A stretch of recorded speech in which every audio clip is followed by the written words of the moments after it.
You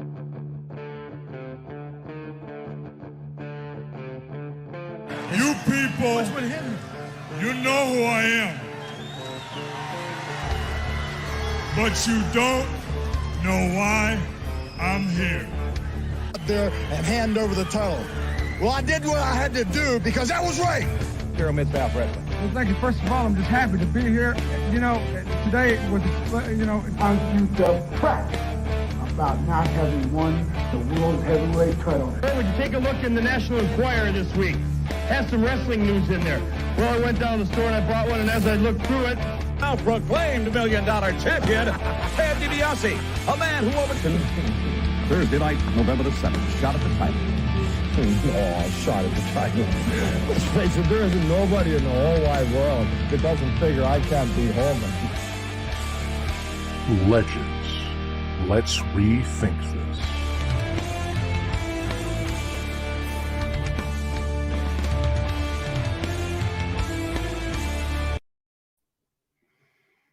Hello, everyone, and welcome to the second episode of Legends. Let's rethink this. I'm the host, Dollar Bill Dave from Filter Free Popcast, and I'm going to be joined by Timmy C and TJ, also from the Filter Free Popcast today, as we discuss one of my all-time favorite wrestlers and somebody we just lost this week, Scott Hall, a.k.a. Razor Ramon. Good evening, everyone. What up? TJ, let's get started. Razor Ramon, Scott Hall. What do you know about him? Well, I think we all know the deep and dark past of Scott Hall, and we're not going to get into the darker chapters of it because that's not what this show is about. It's to reflect on the career that Scott Hall had and maybe add some ideas of our own of Scott Hall's career where we maybe took in a different path. But let's do a brief rundown on how Scott Hall started and then, how his career kind of took off. So he actually started in the NWA for Championship Wrestling from Florida in 1984. And immediately he was in a feud with Dusty Rhodes. So I need people to understand the levity of that. Like when you start a career in 84, there arguably is not a bigger star in Florida than Dusty Rhodes, maybe ever. I mean, he's up there with Jerry Graham. And your first feud in that company is Dusty Rhodes. Like, that's not a joke. That's serious stuff. He trained with Dan Spivey in Florida, mainly under Dusty Rhodes, but he also trained with Barry Windham and Mike Rotunda, who we were later known as IRS. He worked a little bit for Jim Crockett, but his first big run was AWA in 85, and he was there for 5 years, from 85 to 89. And this is where we would see him as Magnum Scott Hall, which I am fascinated by, and I kind of want to look more into that, only because our first episode was Magnum TA. There has to be some sort of a comparison there, because Magnum TA was the Mid-South. We would also see him as Big Scott Hall, and mostly babyface. Of course, Vern Gagne was a promoter and the owner of AWA at the time. This was right after Hogan left. Hogan left in 83. And again, he was with the AWA till 89. He did some dark matches with WWF in 87 and 90, but we wouldn't really see him again until WCW 89. And he was in the Diamond Mine with Diamond Dallas Page in 91 and 92. And then in late 92 is when Razor Ramon would hit the scene. Debuting in late 92, I believe someone in the comments, correct me if I'm wrong, I believe his first WWF match was for the title at Royal Rumble 93. No, you're wrong, because he was in Royal Rumble or Survivor Series 92. Was he? Was that Flair, him and Flair against Bret Hart? Yeah, so that was Survivor Series 92, but he debuted before that. His first wrestling match in WWF was a dark match against Tito Santana. Okay. All right. Very good. So that's why we do the show. Thank you, Dave. We all kind of understand how that run went with him in the WWF. Of course, he debuted WCW 96. They would form the NWO.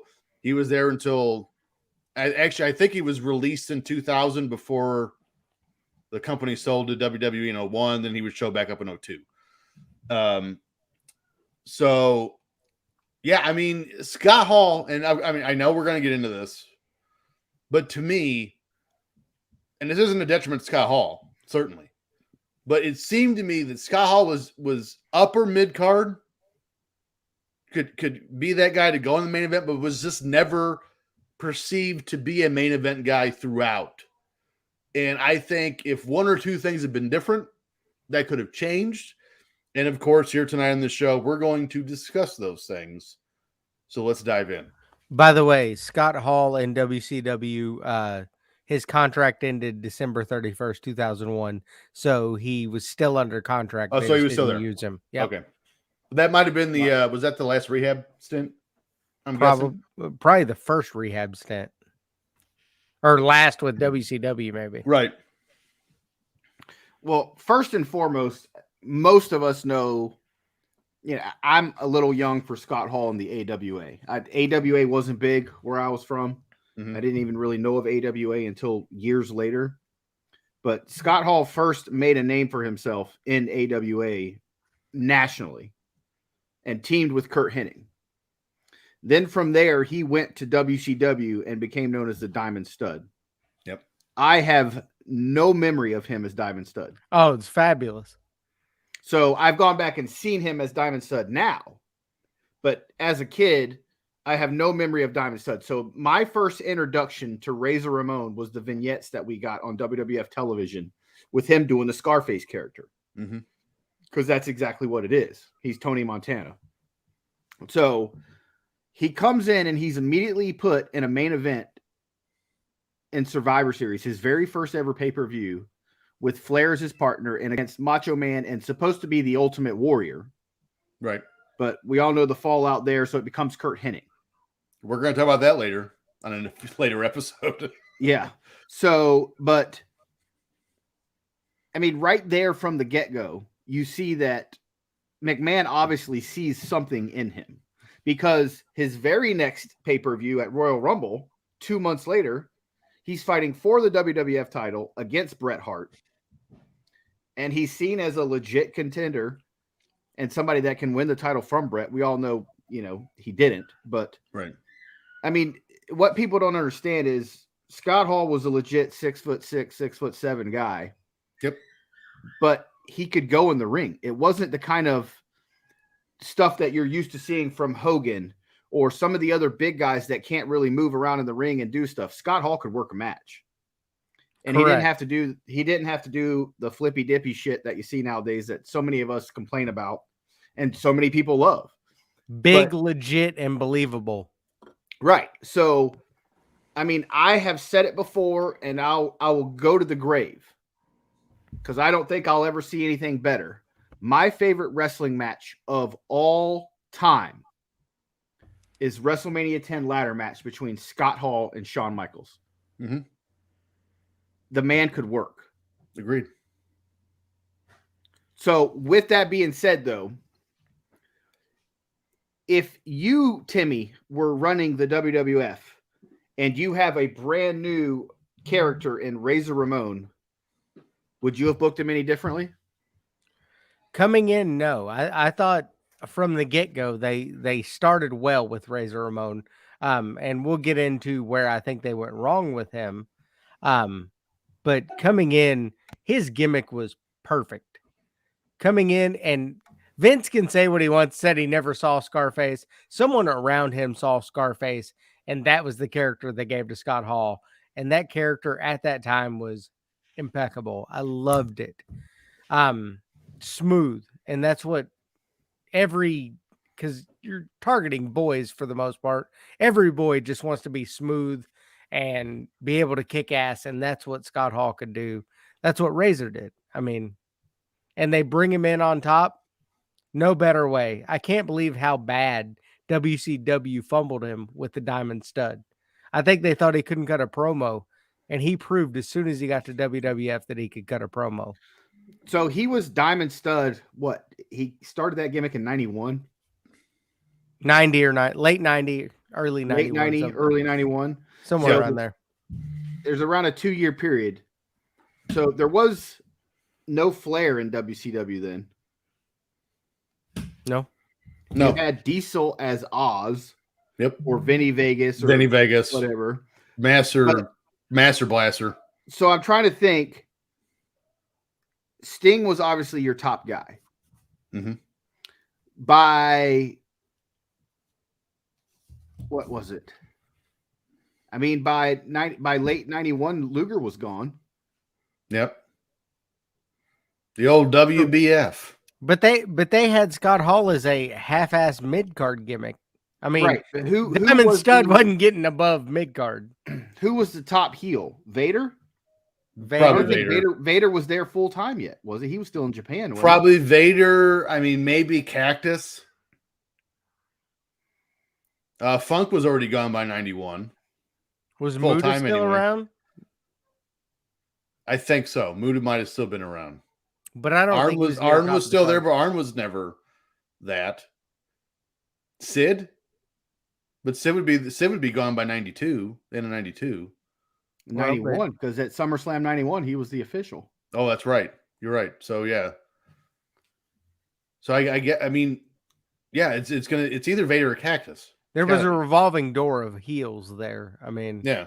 Well, I know. I mean, like, you know, because Ron Simmons won the WCW title, but he's fighting. We know Barbarian on a pay-per-view, right? Yeah. And so I mean, you're telling me Barbarian can get a push, but Scott Hall couldn't? Ed Prather said Muda was gone in 91. I think Muda was gone by then. He came back. I know Masachono won the title at some the WCW International title at some point. Yeah, Rude. Devin says Rick Rude. Yes. Yeah, I guess Rick Rude would be. Yeah, so there Rude. You go. But Fujinami won it at that Super Show. Was that 92? Fujinami beat Flair, 93? Yes, would have been 93. At that time, I believe Vader was still around because he was there for that beach bash or whatever with the midgets blowing the boat up. Yeah. British Bulldog. Yes. And Sid. That was first, Colonel Robert. Yeah. Fabulous vignettes from them. Yeah, but that was in like 93, wasn't it? Nope. That was 93, the boats. Yeah, it had to have been because Bulldog was a SummerSlam 92, so it had to have been 93. Right. So that was 93. But I don't know. I mean, it just blows my mind how bad that was fumbled. You had a legit big guy that could work. Well, it's all about perception, right? So, I mean, Vader is a legit. I mean, they didn't tell this part of the story, but he was legit former NFL offensive lineman for the LA Rams, was in a Super Bowl in 1979, and all those things. Oh, Jake for Halloween Havoc, but I don't think he was there that long. And end of 91 was Vader. Okay. So, I mean, and then you got Cactus, who was kind of something no one, the wrestling fans hadn't seen before, maybe outside of Bruiser Brody and a handful of other guys. Unpredictable dude. They didn't know what it was going to do. They didn't really know how to take him at first. So I really, outside of the Funk feud in 89 with Flair, you had Sting as your definite top babyface, but you were kind of void that top heel. But the Diamond Stud the Diamond Mine was never going to be, a big. It was Jimmy Hart fodder.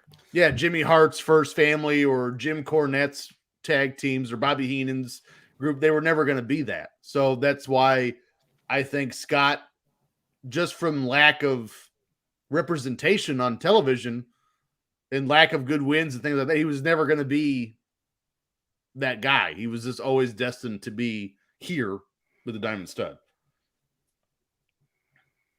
Well, and I mean, so he gets the WWF, gets his big run to start, and then kind of slides down the card a little bit. And, a lot of people know him And the first big memory of Razor Ramon that comes to people's mind is the loss to the 1-2-3 Kid on Monday Night Raw. Great match.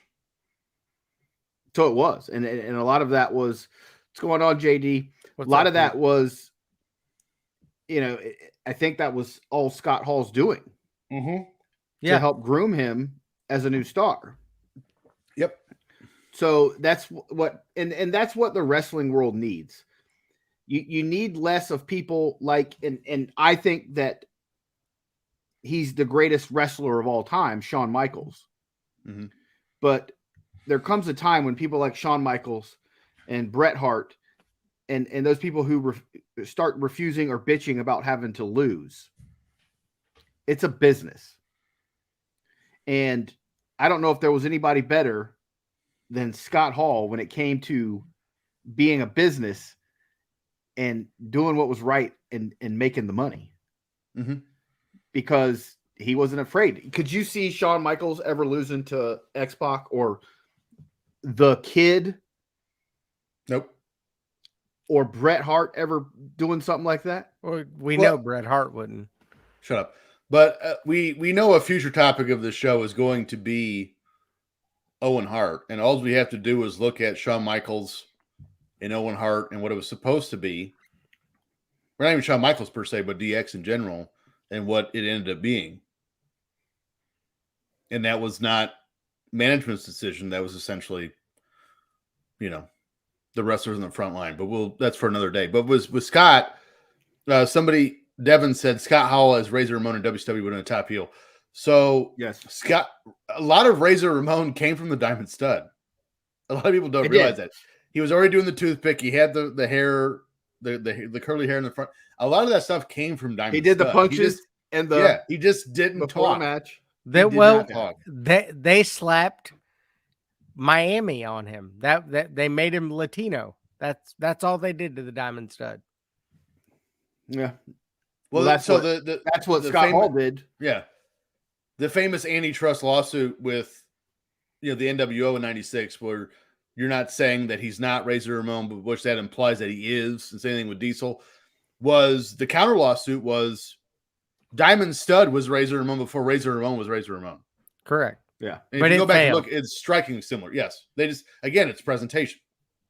I remember the first time I ever saw the Diamond Stud. I want to say it was Halloween Havoc 91. Yes. So it was 91, and it was Luger versus Simmons was the main event, and Scott Hall was on that card as the Diamond Stud. And I watched that, sometime in 95, 96, whatever, and was like, holy crap, that's Razor Ramon. And it wasn't a different gimmick per se, but it was just same guy, didn't talk. You know what's fun, Dave, is you mentioned earlier that you never really saw his AWA stuff. Well, AWA, even after they went defunct, was still airing on ESPN.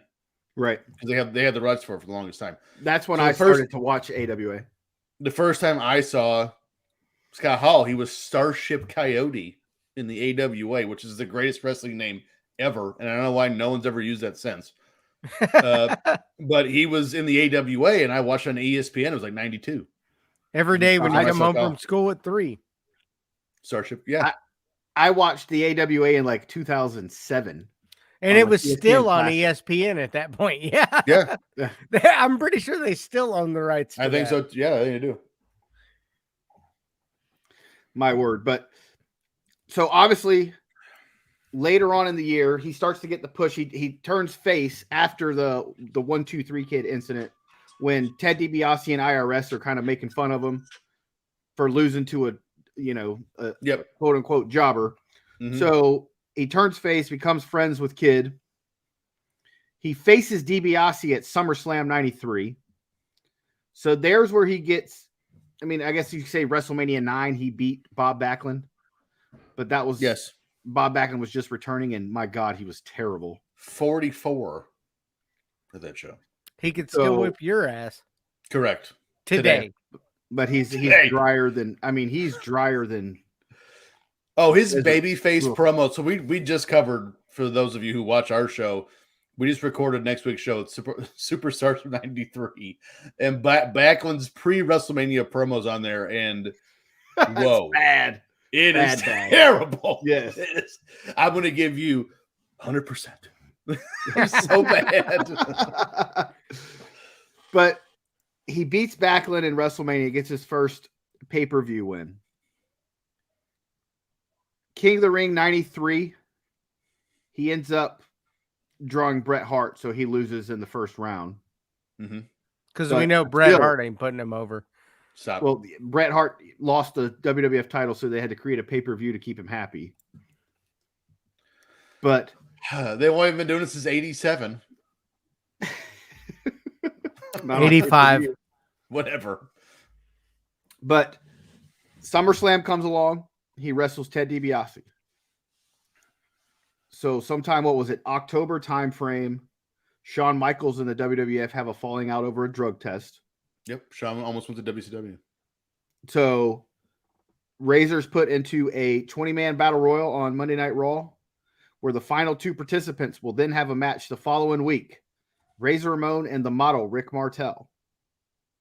Razor Ramon beats the model Rick Martel on Raw the following week and becomes the new Intercontinental Champion. So by this time, he was over. Yeah. Big time. Yeah. So, move forward. Survivor Series of 93, he has a team. That's when Perfect leaves the WWF because Mr. Perfect was supposed to be the perfect tag team partner on the bad guys team. And Macho Man actually comes out and is the last participant for that team. They pick up the victory, go to Royal Rumble. He beats IRS in a fluky way because Shawn Michaels comes out and costs him the match.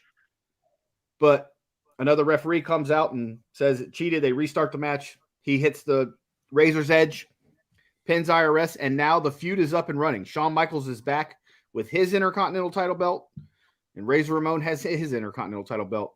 So we're going to get what, like I said before, I perceive as the greatest wrestling match I've ever seen.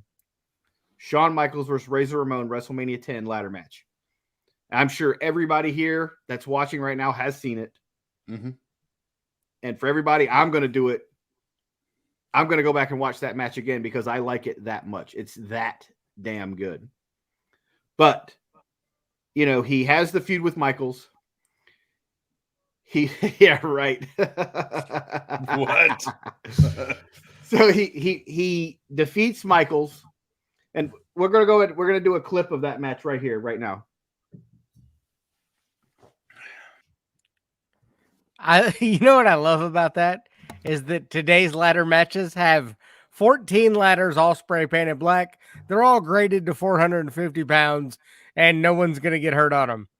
Back then, go to fucking Walmart and get a ladder. It's rated for like 210. It still had the safety tags on it.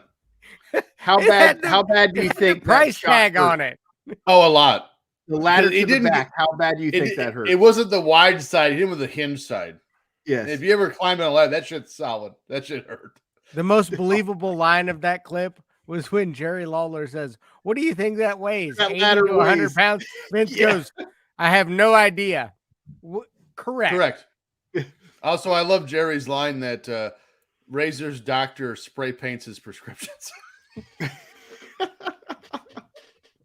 So, but with that being said, Razor wins the match and is legit now a megastar in WWF, in my eyes. He loses the title shortly thereafter to Diesel, who's getting the push of a lifetime. He is the first man to beat Diesel, really, at SummerSlam when he defeats Diesel to win the Intercontinental title back. Now, here's where it gets hairy. Survivor Series 94, which is a fun pay-per-view, and I hope we do it one day. Yes. That's one of the most fun pay-per-views I've ever watched. Survivor Series 94, we all know Bob Backlund beats Bret Hart for the WWF Championship. And then a couple days later, Diesel beats Bob Backlund at Madison Square Garden. 8 seconds. Let's rethink this. What if Razor never won the Intercontinental title back from Diesel and Diesel was pushed in a different direction? And Razor Ramon got that shot at Madison Square Garden in November of 1994. I'm glad you went there. 4 inches of height is a lot in WWF at that time, because that is every bit. Razor had the better promo. He was the better wrestler in the ring. He had everything you needed, yet they still went with Kevin Nash, who, by everyone else's estimation, was the worst drawing champ in the history of the WWF. Travesty. Now, I will say that I didn't hate Diesel as champion. I didn't either. And I don't think him being the worst drawing champion in WWF history is on him, per se. Agree. I think a lot of it's due that they didn't have anybody else for him. Because, I mean, look at SummerSlam. It's supposed to be one of their biggest things. He's wrestling Mabel. Oh, I'm sorry. Well, no. Wrestling King Mabel. Exactly. But, I mean, he's at King of the Ring. He's in a tag match with Bam Bam Bigelow as his tag team partner against Sid and Tatanka. You know, he had 2 matches with Sid. I legit thought Diesel was going to lose the title to Sid at the Second in Your House. As a 14-year-old or whatever. I thought that's when he was going to lose it. I mean, originally I thought he was going to lose to Michaels at WrestleMania. Well, I mean, the wrestling business as a whole in 94 was garbage. And I don't know if anyone could have saved it. But here's the thing. You give the keys to fucking Kevin Nash, and he got better, but at that time, he was shit. He wasn't on promos. You needed someone who could talk him into the building, and Razor was the better talker at that point. And I do think there's, not just to piggyback off other people, but Jim Ross has said, and I think there is some merit to this, that Diesel was over until they made him, I don't know, it wasn't Jim Ross, Bruce Pritchard said this, that Diesel was over until they made him an Argyle sweater wearing normal person, smiley, hugging kids, like Jim. And I remember the episode vividly. His exact gripe was Jim Ross would tell us that he was a former basketball player from the University of Tennessee, and Bruce Pritchard's response was, "I don't give a shit." And I think there is merit to that, because yes, Kevin Nash is a former basketball player from the University of Tennessee. Diesel isn't. And that's not who we should be making him to be. But I got sidebarred a little bit. So with Scott Hall. So the Madison Square Garden thing I love. I never even considered it.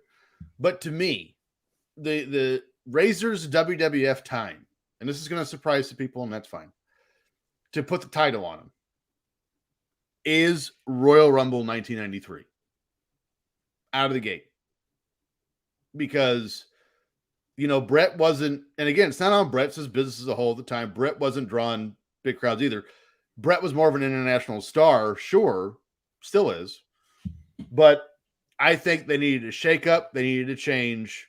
Yoko, was just getting started. And I think with a two-headed monster essentially at the heel level with Yokozuna and Razor Ramon against Bret Hart, could have made phenomenal television, could have made intriguing storylines. But I've always thought if they were going to put the title on Razor at any time, because after this 94 run we're talking about now, he's never there again. He's down a notch. I would have done it, pull the trigger immediately, Royal Rumble 93. I would have put the belt on Razor. I could see it being done with, say, Savage had won the Royal Rumble. Mm-hmm. Because that's kind of where you have to go with this. I would say, okay, Razor Ramon wins the title at Royal Rumble and gets a shot as a run as champ. And then say he drops the title to Savage at WrestleMania, and then Savage could then drop it at SummerSlam to Yokozuna. Something like that. Because back in those days, they used to do the road to WrestleMania, right? The tours and the Raws would even be themed that way. So you could do a 6-week test run with Razor. See how he draws, what the house shows turn out to be.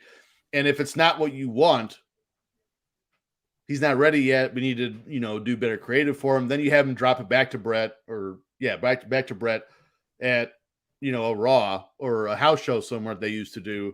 And then you still have Brett and Yoko at WrestleMania 9, which I actually think Brett and Yoko was an underrated match. It's actually quite good. Well, I think, that was actually destroyed I kind by of go a Hogan different way. I kind of go a different way there and say, if you give the belt to Razor, Savage has to win the Rumble. So it goes Razor Savage as your main event at WrestleMania. Well, then you do a double main event at WrestleMania. And instead of having Hogan in a match with Brutus the Barber Beefcake for the tag titles, you have Hogan and Yokozuna. Okay. So that's your other draw for WrestleMania. Then you could have something like Bret Hart, Lex Luger. You see what I'm saying? I mean, so there's plenty of matches to be had. You still had Perfect. You still have Michaels. You still have, at that time, Tatanka was a big name. Yes. So there's still more matches to be had. Well, you're looking at potentially three really good matches. Bret Hart, Lex Luger, Hulk Hogan, Yokozuna, Razor Ramon, Razor and Macho. Razor and Macho have been tremendous. But again, you build up over the machismo versus the Macho Man. Yep. I don't mean to keep piggybacking off other people's things, but it made me think of this when you were discussing the other options. What if they really wanted to shake up the scene? And Bruce Pritchard's told us a lot of the backstage guys, do you remember who they wanted to win the Royal Rumble in 93? Just to completely turn the wrestling world upside down. They wanted Scott Steiner to win Royal Rumble 93. That would have been interesting. Razor and 93 Scott Steiner would have been off the chains. The promos alone would have been. But you talk about it, and you talk about how down the ratings were, but there still was a lot of talent on that. You still have The Undertaker. Oh, yeah. You have the Steiners. You have the Head Shrinkers were there. Giant Gonzalez. There's still, you have Bam Bam Bigelow. There's guys. But so it could have been done. All right, it's WrestleMania. What about this? Just go Hogan Razor, and in the shock of the world, Razor beats Hogan. Oh, I don't know if that was going to Hogan was gone. Hogan was gone in June anyway. Who gives a shit? I'm not arguing. But see, that's another name though. Like we said before, Razor didn't have a problem losing. And Hulk Hogan is my favorite wrestler of all time. Hogan ain't losing 9. But he wasn't losing. No. I'm just saying. I love your idea. It ain't happening. Yeah. It would have put him over in a big way. And he could have carried the company for another 5 years. Rather than having Bret Hart step back in. Even if Razor did it as a heel and cheated. Yeah. But to still go over, it could have worked. You go over and then eventually you turn him babyface down the road. Who cares? Yeah. But I still say, I never thought of, I always thought, I never thought of January of 93 as being the time since Razor just started in WWF. But I like it, TJ. I really like it. That's why we do this show. Mm-hmm. I always say the time for him to have been world champion, there's 2 times. It would have been as a face beating Bob Backlund in November of 1994. Or what I would have done, I would have let Bob Backlund hold it till like Royal Rumble and have Razor beat him at Royal Rumble in 95 on a big stage. Then you could have had Razor versus Shawn Michaels at WrestleMania. I thought too. I understand why they did what they did with Backlund, but I thought too that Backlund should have held it for longer, at least till Rumble, if not Mania, because not only did you kind of lessen Diesel's title win by having him be back on in 8 seconds. Like, that's not an epic contest for the title. Yeah, it was weird. But also, you guys could say what you want about Brett, but at Survivor Series, him and Backlund had one for the ages. And Backlund was like 45 here. Mm-hmm. And they had a tremendous match at Survivor Series.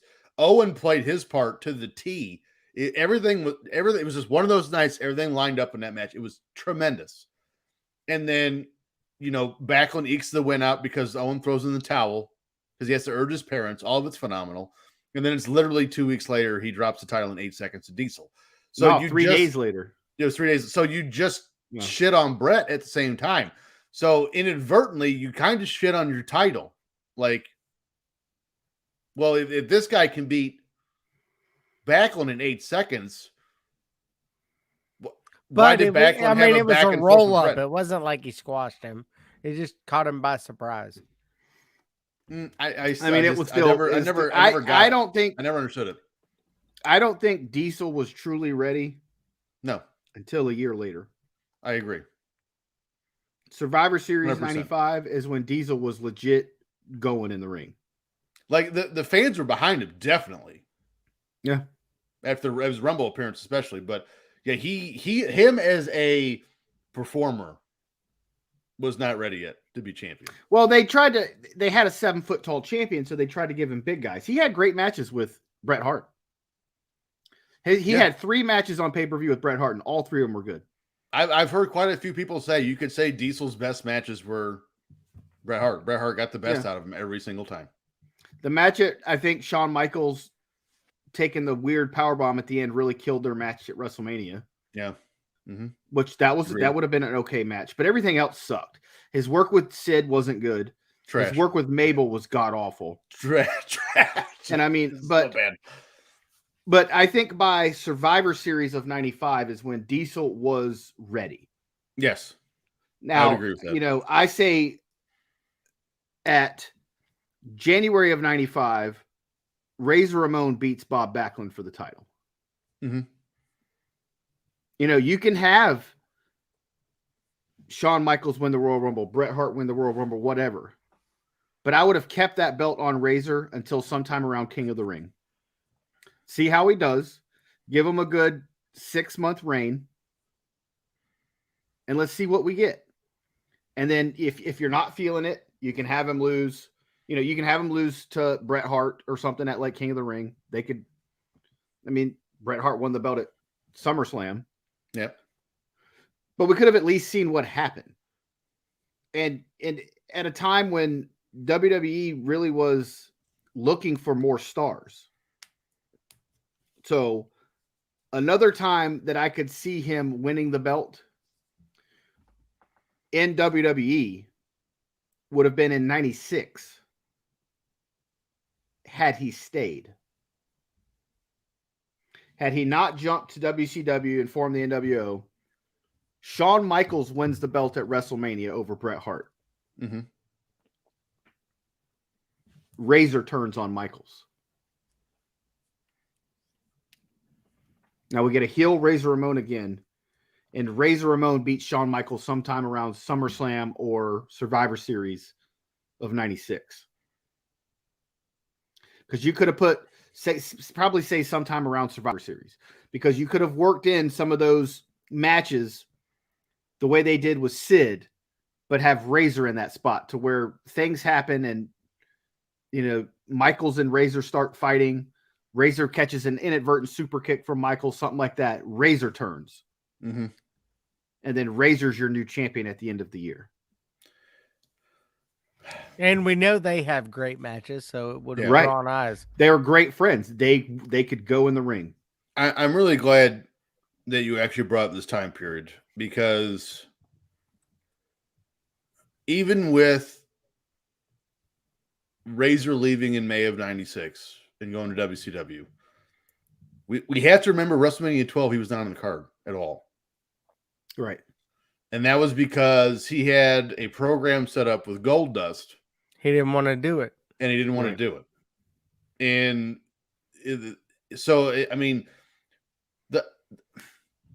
and people can think what they want. That's fine. To me, one of my favorite WrestleMania matches ever, and it might have just been my age at the time or whatever, but one of my favorite WrestleMania matches ever is the Hollywood Backlit Brawl between Goldust and Piper. I don't know why. I love that fight. I do. But, if it could have been Goldust and Razor, say he agrees to do it, for one, I think the match would have been a whole lot more serious than it was, because it was. I think it would have been in the arena. I don't think they would have needed all the driving OJ around chasing and all stuff that like shit. that. Yeah. But I mean, we need to. This seems insignificant in our conversation. We really need to dig into this, because at the time when Razor turns the story down, and this is essentially the end of his run in WWE, Goldust, if he's not a top 2 heel in the business, he's close. Like top 4. Goldust was on fire in 96. 96 Goldust is the best Goldust, and we could probably sit here and have another hour conversation about how Goldust should have been champion in 96. But I think if Scott just has a knockdown drag out with Goldust at 12 and comes out on top, that propels him, because 96 Razor had he kind of gone as far as he was going to go, doing what he was going to do. And of course he would leave and go to WCW, and there's so much to talk to you about that. And see, that's why I love this talk, because Dave just had 2 possibilities when Razor could have been champion in WWF. I've got one, my 93. Well, you also have to remember, back in these days, the belt didn't change hands every week. Correct. So that's why it gets tough, because guys had runs. The Roman Reigns run we get right now is different.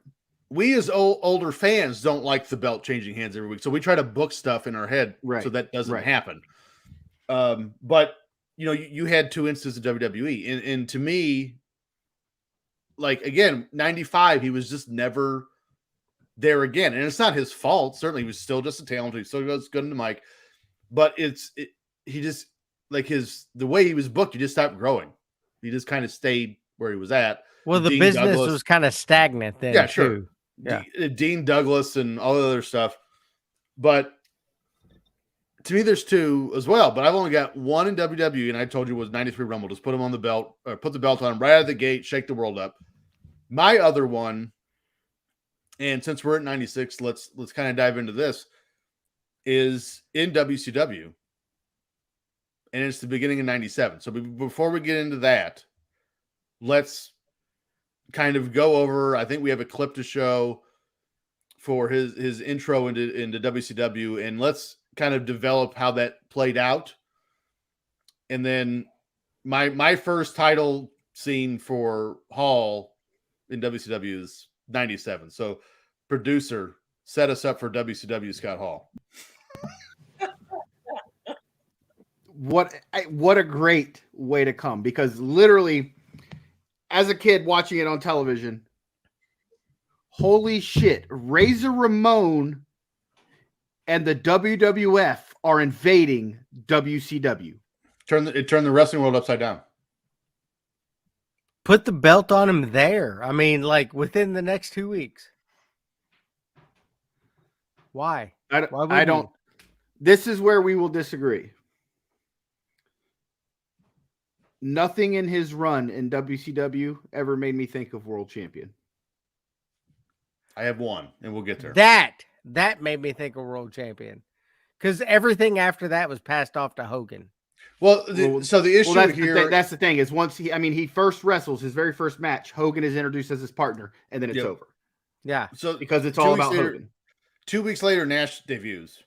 Right. And I've always thought in that pairing, in the fans' eye anyway, certainly not on talent or anything else, but just in the fans' mind, just because of how they were booked in their WWF run, Nash was here, Hall was right here. Yeah. Right. He was That's just the way never he was quite booked equal his to entire career. So I've got, and I don't know if you guys remember this. Actually, I was wrong earlier. I said 97. I think it was actually 98. Do you remember who won World War III? Was it 97? Was it 96? 97. 97. Yeah, 96 was a giant. So World War III, 97. Do you remember who won it? It was Hall. Scott Hall. Do you remember what the condition was if you won World War III? He got a match against Hogan, right? No. He was going to get a match against Hogan or Sting. Sting, because that was Starrcade, was the next month. So the condition of World War III was you would get, what was the January pay-per-view? Sold out? It's sold Sold out. out, yeah. So it would have been Super Bowl. So you were supposed to get a world title match at Super Bowl, kind of like Royal Rumble, WrestleMania. And Scott Hall wins World War III, and then Sting wins the title at Starrcade. Well, January Hogan demands a rematch for the title and essentially tells Hall to wait his turn. I know you won World War III. You technically have the rights for the title. I'm getting the first shot, regardless. And then the whole Scott Hall World War III thing never really materialized anything. Actually, if I'm not mistaken, I think he only had 3 world title matches in his entire WCW run, and 2 of them were against Goldberg. So, but nothing really materialized out of that. Because I think shortly after that, the Wolfpack formed, and Hall just stayed with Hollywood. Well, I mean, he went to Wolfpack at disappeared. first. He disappeared for a while. He had to go to rehab. Yeah, but he joined the Wolfpack and then turned on and went back to Hollywood. So, Right. If it were me, again, and I'm not in the wrestling business, I'm not a booker by any stretch of imagination, but I would have done what they did. I would have had Hogan tell him to back off. I'm getting my shot first. You can get the leftovers. I would have had Hogan win the title back from Sting, because we all know how that shit show worked out in the long run anyway. And then at Super Brawl, well, actually, I should say in the Nitros before that, have Scott Hall come on television and say, you know what, now that Hollywood is the champion again, the belt's in the right hands, I'm not, because by the beginning of 97, the NWO was already starting to run its course as far as a heel superpower. They were still cool, but I think people were trying to get tired of this shit, and they already had like 14 people by then. Correct. So I was Scott Hall would have been like, hey, you know what? You're right, Hogan. You're the leader. I've always just been, one of your foot soldiers. I'm going to let you have it. I'm going to let you pick your opponent for Super Brawl 8. And just leave it a mystery.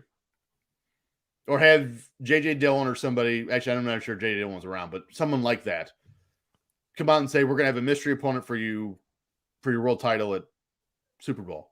And then Scott Hall comes out. And essentially turning babyface. And that's when I would have started the Wolfpack, not in 98. I would have started it then. Have Hall turn face as the inner NWO revolution against Hollywood, against the old blood. And I would have had Scott Hall, like you said, for WrestleMania 9, I would have had Scott Hall beat Hulk Hogan for the world title at Super Bowl 97. That could have worked. For us to like Hulk Hogan, we sure like to see him beat a lot. Well, that'd have been 98. Happened. That'd have been 98. 98, you're Super right. Bowl 98. So, yeah. But it never happened. That's why it never happened. Ever. Do you think it had to do with kind of the whispers in the dark of, well, Hall is great out in front of the mic, but behind the mic, he has. I think his WCW run, certainly. Yes. Certainly. Yeah. But it had to start somewhere. I mean, he probably had the issues in WWF, but he never. He never had an issue in WWF until he refused to face Goldust at WrestleMania. Then he failed a drug test. Yeah. Well, I mean, we've all heard the stories now. Between Triple H having to carry Hall and Waltman hotel rooms and shit. I mean, we've heard them now. I don't think we really knew about it at the time. But I'm just saying, do you think that's why he didn't get the push that we think he should have got the first time in WWF? Yes. Well, I mean, Michaels got it. Michaels is different. And when, soft spot for Sean. And Michaels had a track record before he got really into it. Well, I mean, look what happened with Shamrock. Early 98 or early 97, no one is more over in the WWF than Shamrock. But he never got to where he should have because he started no-showing for reasons that have never really been explained. He just became unreliable. And I don't know. Those were drug related. I'm not implying that. I'm just saying he just started no-showing shows. But I think, and I don't think Razor ever no-showed anything, but I mean, like Timmy said, the whispers were there. The stories were starting to get out. Well, and it's probably more dangerous in the wrestling business to show up fucked up than to show up not at all. Right. Yeah. I mean, I get where you're coming from. I think it could have worked. But I still think I always think of Scott Hall in WCW as more of a tag team guy because that's what he did when he came in with Nash. Agreed. So, I mean, I know he won the United States title a couple times, won the television title, whatever. But, I mean, but then in WCW, every belt other than the world title flip-flopped all the time. Yes. So it was kind of meaningless. I thought the belts were kind of meaningless, kind of like I do now. So I still say the run would be either a face run in early 95 or a heel run in WWF in late 96. That would have been the end all be all for his time period in WWF for the Razor Ramon character to really get the run as champion. What was the title program in late 96 in WWF? I don't even remember. Michaels lost the belt to Sid at Survivor Series. Oh, that's right. That was supposed to be Vader. That's right. And then Sid faced Bret Hart at In Your House, It's Time. And Vader, then it came back to Shawn. Then it went back to Michaels at Royal Rumble 97, who lost his smile. Yep. Bret won it for a night. Sid beat him the next night on Raw. Sid lost it to Taker at WrestleMania. But here's one of those interesting catch-22s. So say Razor stays, kind of fills the gap in for 96 that should have been Vader or could have been Shawn against Vader because, let's face it, Razor was a little bit more rugged and tough in the ring than Shawn was. I'm not trying to cast stones, but it's true. Well, time out real quick. If Razor stays, we might not ever get Stone Cold Steve Austin. Thank you for stealing the end of my thought. That was my catch-22. We do all this, we never get Steve Austin. We never get Steve Austin. But I mean, you could have imagined 96. So 96 Scott Hall, even in WCW, was on his game, better than ever. Yeah. So imagine that Scott Hall or Razor against end of 96 Mankind. Yeah, Steve Austin. The Rock was just around the corner. Like, and this is the weird thing, is WCW had so many more stars. Proven stars. Aging, sure, but proven stars. Old in stars. 96. Yes. But WWF had that Shamrock, Gold Dust. They had this uptick of just young stars that were just on the cusp, getting ready to break. And man, all the matches that could have happened that didn't it certainly makes the mind yearn for what could have been. It could have been an epic year in 97. I mean, it was anyway. Yeah, I mean, but it could have, because you could have had, I mean, think if Razor and Diesel don't leave, you have Razor and Diesel, you have Shawn, you have Bret, you have Taker, you have Sid, Waltman doesn't you have Vader. What's that? Waltman doesn't leave. Right, Waltman doesn't. If Razor doesn't leave, Triple Waltman H doesn't leave. But Triple H was, I mean, he was a mid-carder there, but he's coming into his own. He was getting there, yeah. And I mean, he's another one that I think Triple H is one of the greatest of all time, and he doesn't get his due because he's married to Stephanie McMahon. Oh, the golden shovel. But Triple H won the title before he was ever with Stephanie McMahon. So correct. I'm not arguing with you. I agree. Yeah, but I mean, it's a lot to think about. And, you know, we do talk about WCW and how heavy they were at the top. And we've made the argument before on, you know, what show were we talking? Was it Boot to the Face or 80 Proof or Beltomania? One of them we did, because I think that, you know, I hate the 2 world titles in WWE. I think there only needs to be one. That was Beltomania. Beltomania. Tim disagrees with me, and that's fine. But it's the same thing. Like WCW had numerous former world champions, and the belt remained on Hulk Hogan no matter what. I agree with actually Dave on that. And that's why, I just don't think. I think having multiple world titles kills your secondary belts, because when Razor Ramon was the Intercontinental Champion, that belt meant something. Well, I don't even know Razor who the held- Intercontinental Champion is now. But I don't know either. But I mean, the other. Any of you guys out there, who's the Intercontinental Champion? I mean, the Intercontinental Championship meant something, I would say, until 99. And then it died a horrible death with Val Venus and the Godfather and whoever else was in there. I don't even remember. And guess what? In 1999, brands weren't split. There you go, Ricochet. Okay. Never would have guessed it. But Me either. I mean, it's not the number of titles; it's the value you put on them. But they have value when stars are winning them. Correct. When it flips every week to Tom, Dick, or Harry, it doesn't mean anything. All right. Ricochet was something in NXT. He's nothing in WWE. All right. Well, so I have a question for you for your title thing. Who's the number one guy in WWE right now? Roman Reigns. What title does he hold? Universal title. Oh, fuck off. Who's the other guy? Brock Lesnar.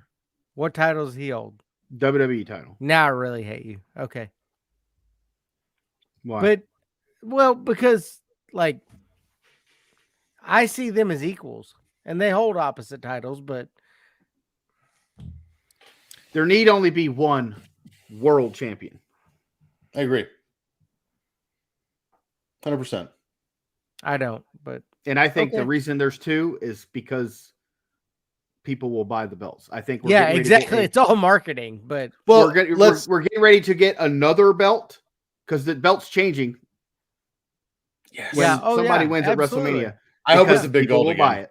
I hope it's a big gold again. It's going to be it's going to stay with the WW in it. Because they already said it's free advertising no matter what. It's going to be like green. I'm going to gold. So we just went through that bastardization process in 99 with the Intercontinental title. It didn't mean anything until Undertaker, Kane, and the Power Trip with Triple H and Austin. That was the next time it meant something. And then you had Jericho, Kurt Angle, Benoit, Eddie Guerrero, RVD. They made it mean something. It did come back. Back. But the problem always was with that belt, with the European title. See, I think the WWE should still have a European championship. I think someone should have a television champion. Well, or a network champion. But why do you have a United States champion and an Intercontinental champion? But the secondary belt for each brand. Get rid of the damn brands. Stupid. Dumb. But if you have a belt that is meaningless, and see, this is what I thought about WCW. The cruiserweight title was meaningless to me. Towards the end, the cruiserweight brand in WCW was amazing, but the belt flip-flopped so much that it didn't mean that much to me. Oh, when the cruiserweights first started? Same with the TV title. Bro. Okay, Vince Russo. All right, well, here's my question. Do you think that WWE is merging their championships now because they have a legit contender in AEW? No. I don't think they do anything because of AEW. I don't think they care. And that's not being dismissive of AEW. I don't think they care. Well, I'm just saying, I think they're like, we don't need it because they've been kind of pushing the brands together. So why not just unify? Unless they get rid of the brand extension, we're going to have two world champions. I don't think they have even after WrestleMania. I think they're slowly starting to figure out they don't have enough talent to fill out two shows. Yeah, that's the problem. It's not like they couldn't afford enough talent, but the thing is, though, is that when you have two different shows with the lack of talent that they have right now, they've released 80 plus people over the last 2 years. An entire company worth. When you have, I mean, right now, you think about it, AEW's got more talent than WWE. To the wrestling detriment, standpoint, but yeah. yes. But Vince is doing two different shows that are separate. But you get so many of the same matches over and over and over and over and over and over and over. I mean, how many times have we seen Drew McIntyre in the ring with Baron Corbin and with Corbin's lackey, whatever that guy's name is? And then, I mean, and you have Happy Gilmore. How many times have we seen Brock and Roman? But people still want to see Brock and Roman. I'm not arguing, but what else is there they want to see? You get Brock and Roman at pay-per-views. You don't get them every week on Raw. Sure. Right. That's the problem. Big match feel. I mean, how many times can we see Randy Orton and Riddle versus either Street Profits or the fat guy and the other wrestler guy? Shorty G. Otis and... By the way, I'll watch that every week as long as you show it to me. But what I'm asking you is, well, I guess what I'm trying to say is the reason why we see Brock and Roman so often is because who else are you going to put there? Right. We're off topic. Go back to Scott Hall. Scott Hall. But we're still talking about belts. So greatest Intercontinental champion. Scott Hall still needs one more induction into the WWE Hall of Fame. He needs a solo Scott Hall induction. Yes. He should be a 3-time Hall of Famer. I don't think he'll get it, but Kevin Nash needs to be in the Hall of Fame, not as Diesel, but as Kevin Nash. Kevin Nash is in the Hall of Fame. Oh, is it? I thought it was Diesel. He didn't go in as Diesel. Oh, okay. Because Cody Hall threw a fit because Scott had to go in as Razor and Kevin Nash went as Kevin Nash. Like anybody gives a shit what Cody Hall thinks. Yeah, but I mean, it's just one of those things. Scott Hall will always be remembered as somebody who could talk on the mic, one of the greatest ever, could work in the ring, correct, and was believable. Yep. I'm sorry, but some of these guys, like Darby Allin in AEW, nothing about him screams believable to me. Mm-mm. Now, I'm not saying you have to be a 7-foot tall, 400-pound guy to be world champion. Right. But you shouldn't be a bag of bones either. I mean, we just put over Bret Hart and Shawn Michaels in this show. Right. And I mean, Ric Flair. Ric Flair was not a huge guy. Harley Race. Right. Not huge guys, but they were very believable. Right.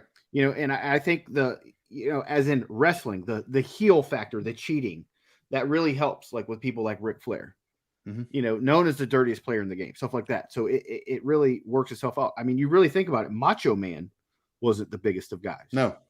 And I think you believe it. A quote, this is around this topic. I think this is a good point to start wrapping up here. Harley Race used to say it, and I've heard it, I don't know how many times, uttered by different people through time. When he would leave the territory, in the 80s, kayfabe wasn't dead, but it was on the way. Yeah. Harley Race would say, I don't need the fans to believe that what I'm doing is real. I need them to believe that I'm real. Correct. And I think that's Scott Hall to a T. Everyone believed Razor Ramon and Scott Hall were real dudes because they were. Yeah. That's the thing. I mean, you look at guys like Scott Hall, and if I see him in a bar, I ain't fucking with him. Mm-mm. Nope. No, sir. No, sir. Oh, by the way, best right hand ever, Scott Hall. Threw a great punch. Phenomenal. And his chest chop, where he would back you in the corner and do like the Big Show does now. Well, TJ's the expert on that, so yeah. Phenomenal chop. I want to see Scott Hall chop TJ. Mm. I'd have paid good money. If only. But yes, gone way too soon. This is a topic that we could always talk more about. And just being here on the show tonight has brought up new topics for our show, because I think Gold Dust would be another great one. So with that, we're going to say peace out. If you guys want to join us for a little chat, anybody that's out watching us right now, we can shoot out a link to you, and you can come join us to chat. If TJ wants to chat or Tim wants to have a little chat, I'm not doing anything. My wife's not home. So we would love to talk with you some more and maybe get your feelings on anything. But I think we need to say, Scott Hall, we didn't know you, but we loved you. We know you're in a better place, and thank you for everything that you gave us. Mm-hmm. So this has been Legends. Let's rethink this, and we will see you guys next month.